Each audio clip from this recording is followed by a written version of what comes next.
la lecture de ce jour, frères et sœurs, Maître Paul, par sa première épître aux Corinthiens au chapitre 5, nous parle d'un cas d'impudicité qui serait d'une telle gravité que de similaire on ne constaterait point, même chez les païens.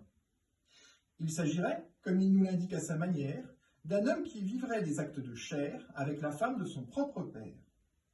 Rappelons d'abord en préambule que ce chapitre est davantage d'ordre pastoral que théologique, même si, comme nous allons le voir ensuite, la frontière peut parfois être mince entre ces deux sphères. C'est pourquoi Maître Paul nous explique sans sourciller que bien qu'il n'ait pu constater de ses propres yeux cette impudicité, il l'a déjà jugée.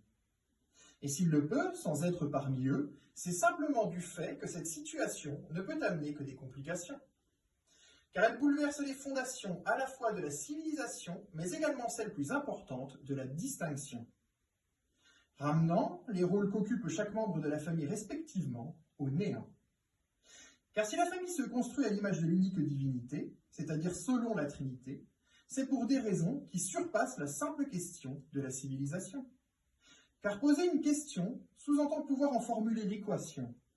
Et qui peut se targuer de le faire si tous les chiffres commencent à se confondre en une seule et même matière? C'est pourquoi en ce dimanche, frères et sœurs, je souhaiterais que nous nous intéressions à la question du discernement et de ses conditions. Car discerner sous-entend l'acte par lequel l'esprit sépare, analyse et reconnaît nettement divers éléments. Il faut donc pouvoir séparer intellectuellement les rôles de chaque segment afin d'en avoir une vision claire de ce qu'il incombe à chacun de faire. C'est un sujet des plus complexes, car comprendre la fin nécessite un découpage fin. Si donc ce cas d'impudicité est si grave, c'est notamment parce qu'il brouille les rôles que se doivent d'occuper les membres de la famille concernée. Car sans même parler de la question de l'enfantement en particulier, il faut se demander à quoi peuvent bien servir les couples mariés en premier. Et là on en revient toujours au même point, le lien. En effet, tout est question d'équilibre, d'harmonie et de complémentarité. Aussi quelque chose existe en réalité, car il a quelque chose à compléter. Dès lors, discerner les rôles de chacun, ce n'est pas restreindre leur essence, mais au contraire, les mettre en évidence.